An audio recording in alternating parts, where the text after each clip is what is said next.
Viernes, 22 de noviembre de 2024. Materia mercantil. Tesis jurisprudenciales y aisladas. 1 de 1. Registro digital, 202-9576.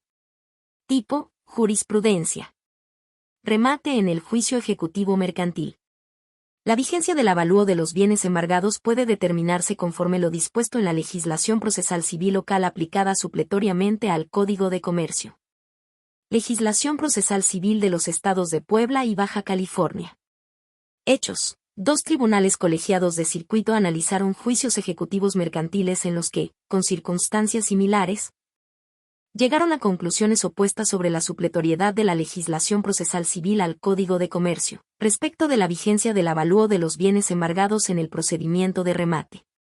Uno de los tribunales colegiados consideró que no era aplicable supletoriamente al Código de Comercio lo dispuesto en el artículo 484, fracción v, del Código de Procedimientos Civiles para el Estado Libre y Soberano de Puebla, que establece que el avalúo para ser considerado en el remate deberá tener una antigüedad máxima de 1 año.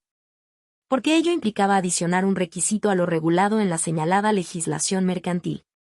El otro tribunal colegiado estimó que el artículo 469, fracción b, del Código de Procedimientos Civiles para el Estado de Baja California, que dispone que la vigencia del valor que se obtenga por los avalúos será de 6 meses, resultaba aplicable supletoriamente al Código de Comercio porque esta legislación no establecía vigencia para el indicado avalúo.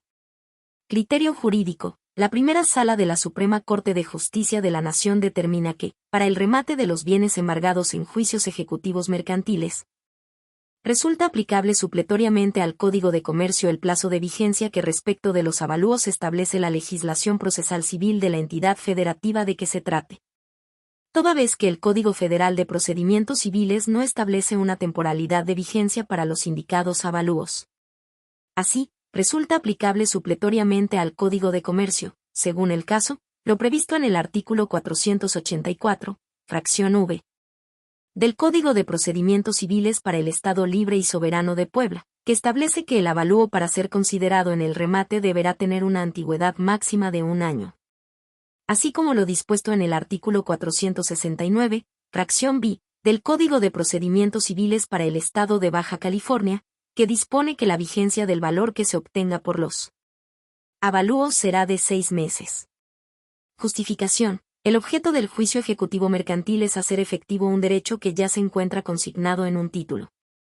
Por lo que son procedimientos sumarios en los que esencialmente presentado el título para su cobro judicial se embargan bienes al demandado a fin de que si la acción se decreta fundada se proceda al remate y se pague al acreedor el adeudo consignado.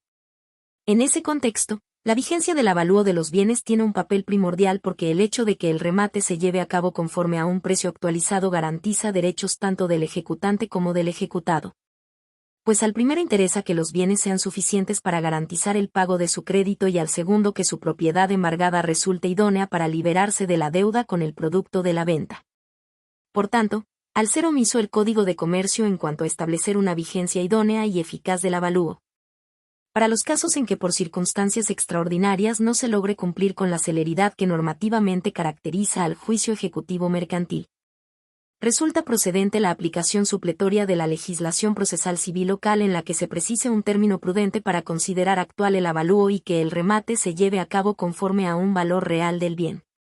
De su objeto, ello, al tratarse de una disposición que armoniza con las bases esenciales del sistema legal que suple. Primera Sala.